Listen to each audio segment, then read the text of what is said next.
Hi, this is Alex from Groovy Entertainment. Today's video is a special video. This video is going to kind of celebrate Sean Connery because he had died yesterday on Halloween at the age of 90. So I'm going to do a little video of my video collection of his movies. And I'm going to show you them in order from this kind of his first movie up until kind of his last movie in my collection.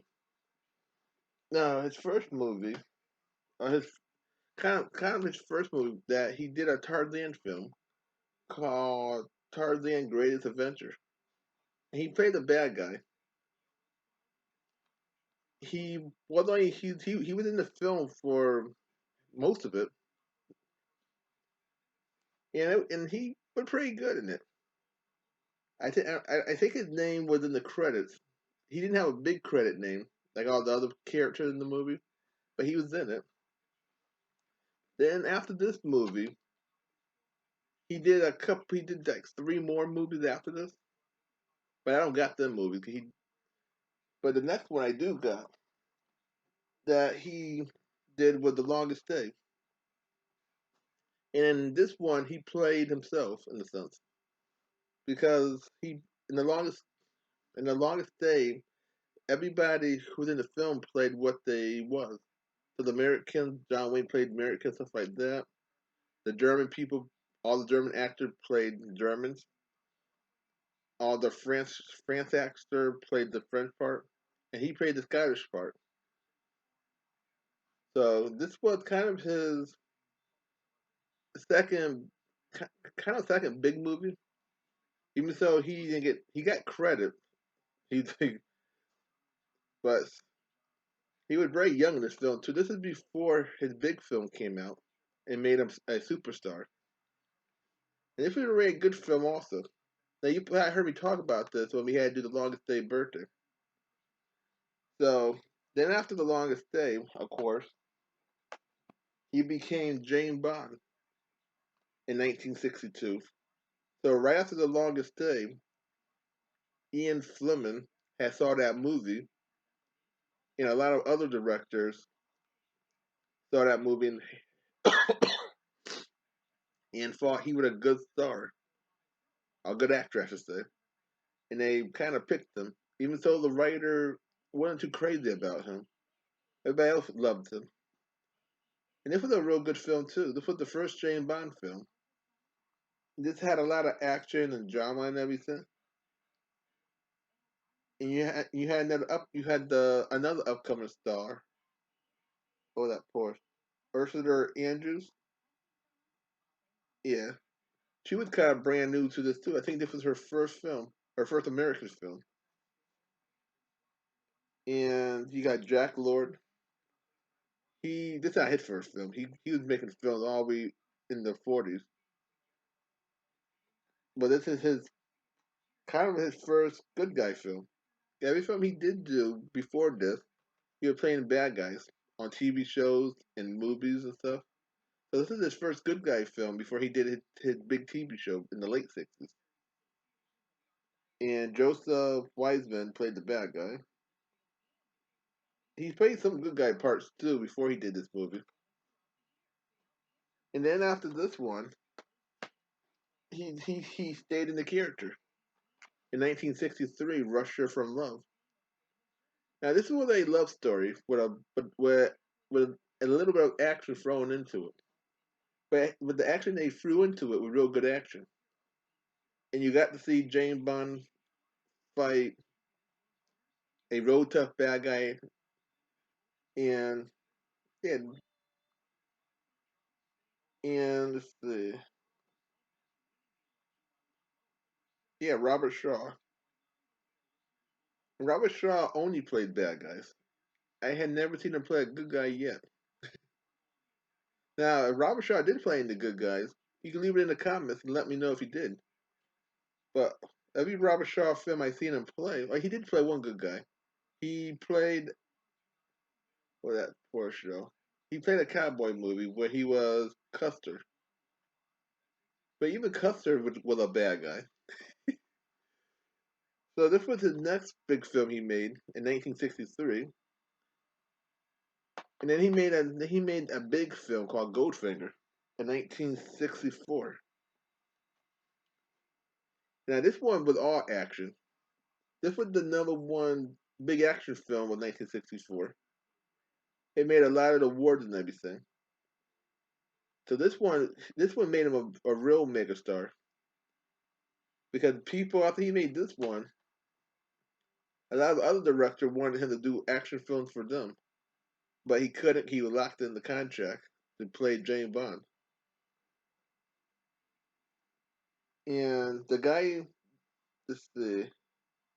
that played Goldfinger was in this movie.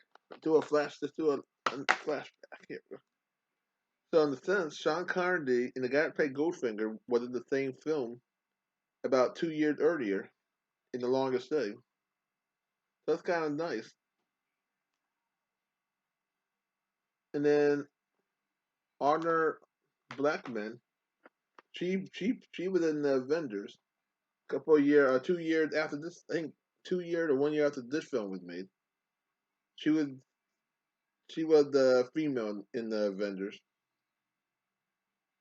And I'm saying this must have been her first movie because the Avenger was a TV show. I think this was her first movie also. Now I could be wrong, but I know she did the Avengers for a long time until she got tired doing it. And then our next film was Thunderball. Now this was a real good film also. This was 1965. This was one of the longest James Bond movies. Yeah, these movies are dusty. They're killing me. This was a 2 hour movie, and this was the first 2 hour movie of a James Bond film. Because most James Bond films only ran for an hour and a half or whatever. Yep, this one only ran for an hour and a half or whatever. Goldfinger, Russia for Love ran for, yeah. So 65, they had a lot of money from all the James Bond movies that was doing real good, and they put it all into Thunderball, and they even had Tom Jones sing the theme song, and they had one of the best Italian actors played the bad guy in this film. Let's see, and that's like I don't know any other people in this one, but this was a real good one. Then he did remake this movie back in 1983, and Never Say Never Say Something Again.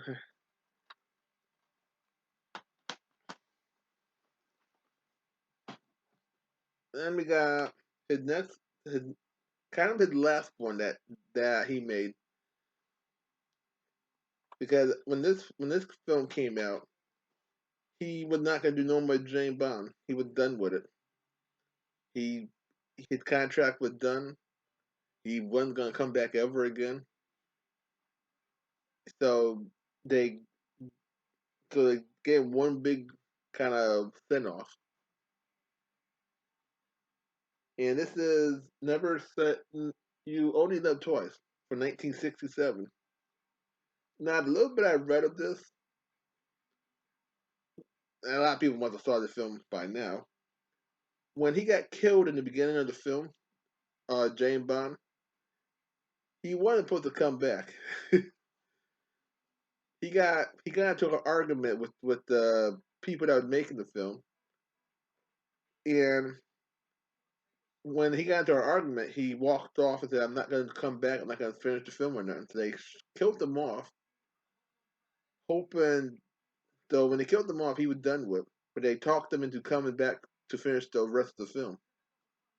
So if he didn't finish the film, I wonder what the film would have been like without Sean Connery inside the film. Would they had got another actor to play Sean Connery part and pretend that he wasn't make it for him? We would never know. They talked him back and paid him a buttload of money. So this was his last James Bond film in 1967. And this had a lot of a lot of Japanese actors and stuff. Let's see who was in this film. No, they don't say who was in this film. But this was kind of the first movie that had a lot of Japanese actors in it. And I don't know if they were all dubbed or not, but you had Donald Present. He played the big boss, and he was a good actor. He played a lot of movies before this. He did the Great Escape. Let's see what else he did in the '60s. He did a lot of other films. I don't can remember that one. And then he did one with Charlotte Bronson, but that was in the '70s. So this was his last film. So while he was out, he went to Italy, I think. Is it an Italy film or an American film?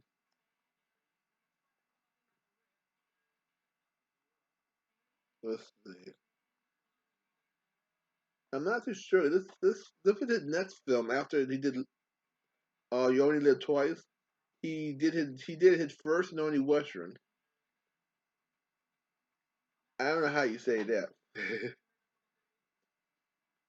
But everybody was in this film. You had Stephen Borrow, the guy that played Ben Hur, the main the bad guy on Ben Hur. So you had Jack Hawkins. That was the Romans. That was the head Roman guy who would have been Hur. That was on the boat when Ben Hur saved him. You got Honor Blackman.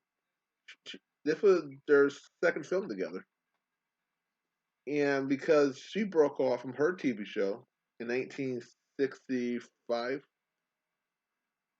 this is '68. So this is kind of their first time being together since Goldfinger. Now I'm not too sure who made this film, but this film seemed like an Italian film. It could be an American-made film, but it didn't seem like it. And it was a good film. He played a loner, and he played a real good Westerner. Too bad he didn't do too many more Western films except this one film. And then, and then in the '70s, they were looking for another James Bond to play. They're looking for another actor to play James Bond, and they couldn't find anybody. So they paid. So they paid Sean Connery twice as much as the film cost to have him back in there. And Diamonds Are Forever. So in a sense, he cost as much as the film did.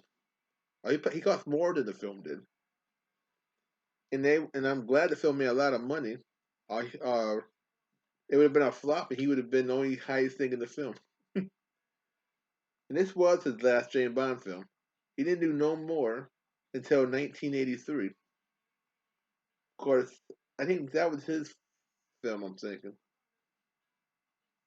And who was in this one?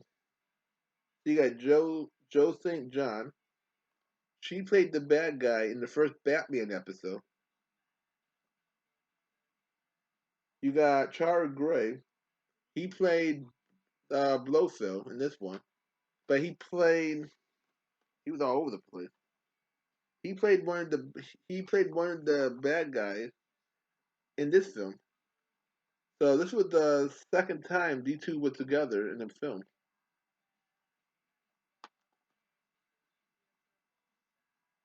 You got Linda Wood.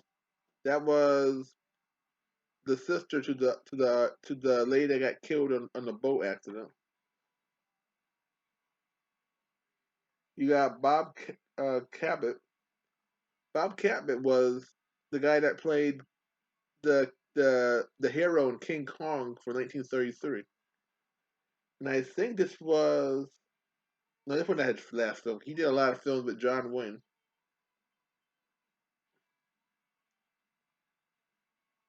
You got Jimmy Dean, the singer. I don't know if this was his first and only film, or did he do any other films after this or before this? And this was a real good movie too. This had a lot of action. You got to see Sean Connery come back. Had a good theme song. I don't know what theme song was better, this one or the Goldfinger theme song. But the lady that did the Goldfinger theme song, let's see if we can find her in this one. Yeah, yeah, this lady did the Goldfinger theme song, and she did Diamonds Are Forever theme song. And she would do one more theme song. She would do the Moonraker theme song in 1979. So she did kind of a lot of James Bond themes. And then he would not come. He would not do another James Bond ever. And then he did another film in 1971. After he was done with James Bond, he did a kind of a action. He did a criminal that was trying to rob a hotel or something in the Anderson tapes from 1971, and that was a real good film too. He had Sean Connery in that one. He had Christopher Walken. I think this was his first film. You had Martin Badzo. He played Archie Plates, Archie partner.